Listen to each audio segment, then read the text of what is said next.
जैसे कि एक पद हम पढ़ते हैं और लूका रचित सुसमाचार उसका 17 अध्याय और उसका 5वां पद, लूका 17 और 5 ऐसा लिखा है, तब प्रेरितों ने प्रभु से कहा हमारा विश्वास बढ़ा। जो 12 चेले थे जिनको प्रेरित भी कहा जाता था, उन्होंने प्रभु से ऐसा कहा हमारा विश्वास बढ़ा। विश्वास जो है वो बढ़ना चाहिए। मैंने एक वीडियो बना कर रखा है कि विश्वास करो तो राई के दाने के समान, राई के दाने के जितना विश्वास नहीं। और उसमें मैंने बात कही कि विश्वास में बढ़ना है हमको। राई का दाना बढ़ता है पौधा और फिर बड़ा पेड़ बनता है, तो विश्वास भी हमारा बढ़ना चाहिए। वो वीडियो आपको डिस्क्रिप्शन में मैं लिंक रख देता हूँ, उसमें जाकर आप वो वीडियो को देख सकते हो। ये उससे आगे ही बढ़ाने वाला वीडियो है। और अगर आप मेरे चैनल पर नए हो तो मेरे चैनल को सब्सक्राइब करो ताकि परमेश्वर के भेद को और भी गहराई से जानने का मौका आपको मिल सके। तो प्रेरितों ने ऐसा कहा कि प्रभु यीशु हमारा विश्वास बढ़ाओ। विश्वास बढ़ना चाहिए। कोई भी चीज होती है वो बढ़ती कब है? कोई भी चीज होती है वो बढ़ती कब है? अगर आपके घर में एक छोटा सा टेबल होगा, वो बढ़ेगा कैसे? क्या वो बढ़ते बढ़ते बढ़ते बड़ा बन सकता है? नहीं बनेगा। कौन सी चीज बढ़ेगी? अगर आपके घर में कुर्सी है तो क्या कुर्सी हर रोज थोड़ी थोड़ी बड़ी होती जाएगी? नहीं होगी। बढ़ेगा क्या? बड़ा क्या होगा?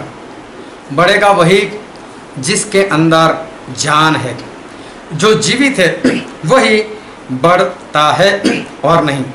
अगर विश्वास जो है वो भी कब बढ़ेगा? जब विश्वास जो है वो जीवित होगा, विश्वास के अंदर जीवन होगा तो ही विश्वास बढ़ेगा। विश्वास में जीवन, हाँ, विश्वास में जीवन होना चाहिए। विश्वास जिंदा होना चाहिए। क्योंकि हम पढ़ते हैं बाइबल में और नए नियम में याकूब की पत्री उसका 2 अध्याय और हम पढ़ते उसका 17 पद, याकूब 2 और 17। वैसे ही विश्वास भी यदि कर्म के सहित न हो तो वो मरा हुआ है। अगर विश्वास के साथ करनी ना हो, उसका काम ना हो, विश्वास का काम ना हो, तो परमेश्वर का वचन कहता है विश्वास मरा हुआ है। फिर उसी में हम आगे पढ़ते याकूब 2 उसका 26वां पद, जैसे देह आत्मा बिना मरी हुई है, मतलब ये हमारा शरीर आत्मा से चलता है, आत्मा निकल गया, देह खत्म। जैसे देह आत्मा बिना मरी हुई है, वैसे ही विश्वास भी कर्म के बिना, करने के बिना मरा हुआ है। मतलब 2 तरह के विश्वास है, एक मरा हुआ और एक जिंदा विश्वास। जिंदा विश्वास, जीवित विश्वास किसको कहते हैं? जिसके साथ करनी हो।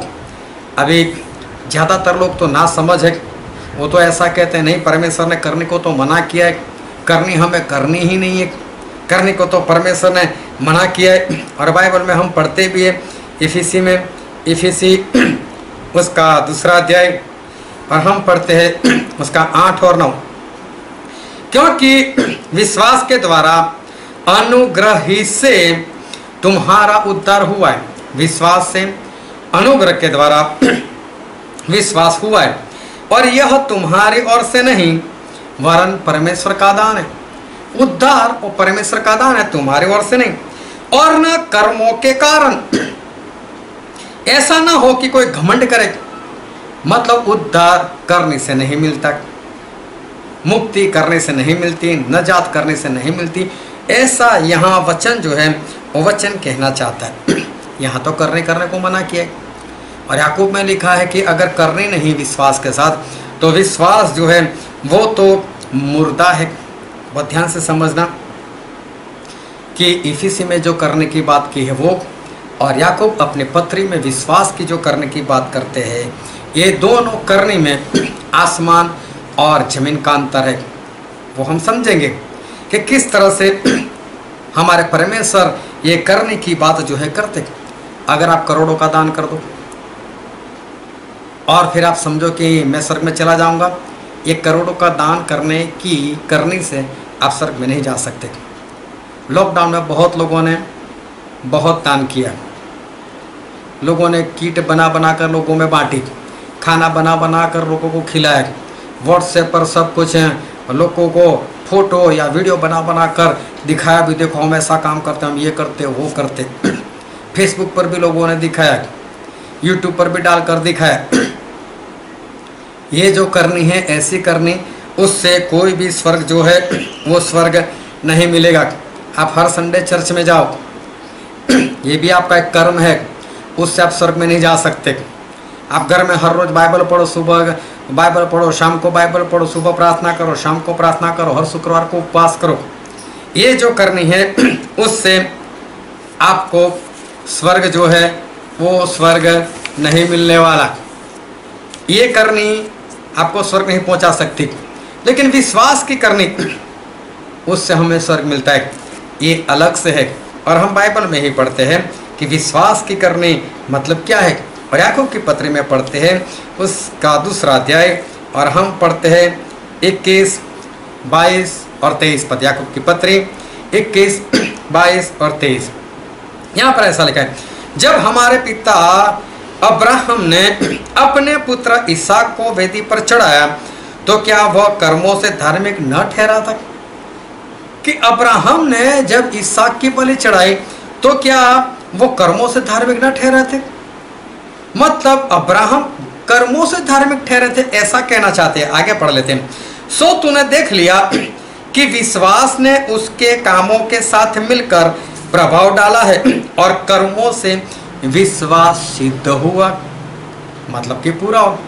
कर्म था, करनी थी, तो विश्वास सिद्ध हुआ, मतलब कि पूरा हुआ। और फिर लिखा है, और पवित्र शास्त्र का यह वचन पूरा हुआ कि अब्राहम ने परमेश्वर के ऊपर विश्वास किया और यह उसके लिए धर्म गिना गया और वह परमेश्वर का मित्र कहलाया। जब बलि देने का काम किया तब अब्राहम परमेश्वर के मित्र ठहरे और तब परमेश्वर अब्राहम का विश्वास उसके लिए धर्म गिना गया, मतलब आज्ञाकारी गिनी गई। अब्राहम को करने से उसके विश्वास को सिद्ध बताया गया है। अभी हुआ ऐसा था कि इस्माइल उसने कुछ चेष्टाबाजी की तो परमेश्वर ने अब्राहम को बोला इसको निकाल दे, इससे तेरी अंश नहीं गिनी जाएगी। लेकिन अब इसहाक जो है उससे तेरी अंश गिनी जाएगी, तेरी संतान इसहाक से गिनी जाएगी। और अब्राहम ने ये बात याद रखी। तब ये जो इसहाक पैदा हुए थे अभी दूध ही छुड़ाया था। अब उसके बाद क्या हुआ कि जब इसहाक बड़े हो गए तो परमेश्वर ने अब्राहम से ऐसा कहा, अब्राहम तू मुझे इसकी बलि दे दे। उत्पत्ति 22 और 1 से 10-11 तक पढ़ना तो वहाँ पर ये बात लिखी। तो अब्राहम को तुरंत याद आया कि परमेश्वर ने तो ऐसा बोला है कि इसहाक से इसका मेरा अंश गिना जाएगा, तो इसहाक तो नहीं मरना चाहिए। जब तक उसकी शादी नहीं हो जाती, उसको बच्चे नहीं हो जाते, कम से कम इसहाक को एक नर बच्चा पैदा नहीं होता, तब तक इसहाक नहीं मरने वाला। अब्राहम को याद आ गया। तो अब्राहम ने परमेश्वर से नहीं कहा, क्या परमेश्वर मजाक करते हो, और अगर मैं इसकी बलि भी दे दूंगा तो अभी आप तो चिंता कर कर मुझे वापस दे दोगे।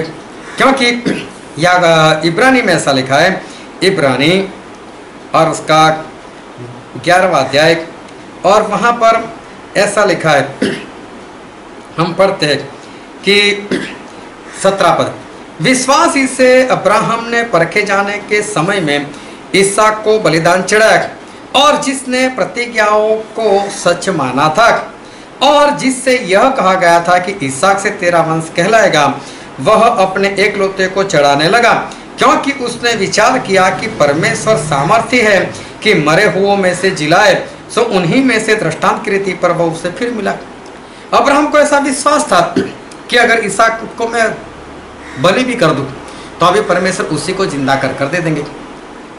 तो अब्राहम ऐसा बोल सकते हैं, क्या प्रभु मजाक करते हो, मैं नहीं जाने वाला है, आप वापस उसको जिंदा करके लेने मुझे वापस देने वाला नहीं, मैं नहीं करता काम ये।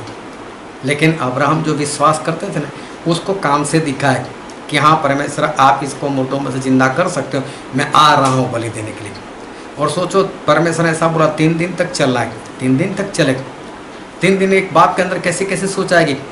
अगर आपका हौसला बुलंद है, आपका विश्वास बुलंद है और परमेश्वर आपको कहे कि अभी तू तेरे बेटे की बलि दे दे और आपका हौसला मजबूत है, आप तुरंत बलि दे सकते हो। लेकिन जब आपको बोले कि 3 दिन तक चलना है, तब वो जगह आएगी। जैसे जैसे दिन पास में आएगा ना, फिर हृदय में फड़फड़ाना शुरू हो जाएगा, घबराहट से हो जाएगी, और कहीं परमेश्वर सच में बलि ना दे दे। और अब्राहम देखो, उन्होंने इसहाक को बलि वेदी के ऊपर बांध भी दिया और छुरा भी उठा लिया, तब तक वो आगे बढ़े। वो तो परमेश्वर ने रोक लिया, वरना सही में वो गर्दन भी उड़ा देते। इतना हौसला 3 दिन के बाद भी उनका बुलंद था। उनको मालूम था मरेगा तो भी जिंदा हो जाएगा। तो परमेश्वर क्यों 3 दिन तक चलाते? क्यों मुझे 3 दिन तक कहीं जाना और वापस आना, 3 दिन में मैं कोई और काम निपटा लूँगा। लेकिन नहीं, अब्राहम ने करनी की। जो विश्वास करते थे वो विश्वास की करनी की। और जब करनी इंसान करता है तो उस विश्वास को हमारे परमेश्वर कहते हैं कि जिंदा। जब करने वाला विश्वास होता है तो उसे परमेश्वर कहते हैं जिंदा। और एक बार हम फिर से पढ़ते हैं याकूब 2 और उसका 17 पद। वैसे ही विश्वास भी यदि कर्म सहित ना हो तो मरा हुआ है। विश्वास के साथ कर्म करनी होनी चाहिए, विश्वास वाली करनी होनी चाहिए, वो वाली नहीं कि किसी को दान दे दो फिर दिखावा करो, फोटो लोगों को बताओ, वीडियो बांटो, वो नहीं। हफ्ते में एक बार उपवास करो, वो वाली करनी नहीं। करनी ये विश्वास की करनी, जो आप विश्वास करते हो उसको करने के जरिए दिखाओ, ये मेरा विश्वास है। ऐसा विश्वास मुर्दा नहीं लेकिन जीवित विश्वास है, और जीवित चीज़ें ही बढ़ती है। अगर विश्वास को बढ़ाना चाहते हो तो विश्वास आपका जिंदा होना चाहिए। चेलों ने कहा लूका 17 और 5 में, प्रभु हमारा विश्वास बढ़ाओ, तो विश्वास बढ़ेगा। लेकिन कब? जब आपका विश्वास जीवित होगा, विश्वास में जान होगी तो ही। क्योंकि जिसमें जान नहीं होती, मुर्दा होता है, वो कभी नहीं बढ़ता। एक बार ऐसा हुआ, एक भाई साहब थे, उनका छोटा लड़का था और वहाँ पर एक सांप निकला। सांप तकरीबन 2-2.5 फीट का था और उन्होंने सांप को मार दिया। बेटे ने भी देखा। जब पिता उसकी पत्नी के पास, मतलब बेटे की माँ के पास पहुँचे तो उन्होंने कहा कि एक 3 फीट का सांप था, मैंने मार दिया। उनकी पत्नी जब पड़ोसन से मिली तो बोले मेरे पति ने आज 5 फीट का सांप मार दिया। उसकी पड़ोसन जब बाहर पानी बाजार में गई और बाजार में उसकी सहेली मिली तो बोले मेरे पड़ोस वाले ने तो 10 फीट का सांप मार दिया। और फिर उसने अपनी सहेली को कहा कि मेरी सहेली के पड़ोसी जो है ना, उन्होंने तो 30 फुट का सांप मार दिया। बच्चे ने ये सुना, बच्चा उसके पिता के पास आया और पिता को कहने लगा कि ये सांप जो मरने के बाद बढ़ता है। बोले तो बोला नहीं बेटा क्या हुआ? तो बोला आपने 2-2.5 फुट का सांप मार दिया। आपने मम्मी को बोला 3 फुट का मार दिया। मम्मी ने बाजू वाले को कहा कि 5 फीट का सांप मार दिया। तो मैंने सोचा मरने के बाद बढ़ता है क्या? मरने के बाद कुछ नहीं बढ़ता। आपके विश्वास में जान होगी, जिंदा होगा। और जिंदा विश्वास तभी होगा जब विश्वास की करनी होगी, तो आपका विश्वास बढ़ता जाएगा। सिर्फ राय के दाने के जितना नहीं, लेकिन बढ़ना है हमें विश्वास में। तो विश्वास में बढ़ना है तो विश्वास की करनी जो है, वो विश्वास की करनी आपको करनी पड़ेगी। परमेश्वर आपको आशीष देगा। आमीन।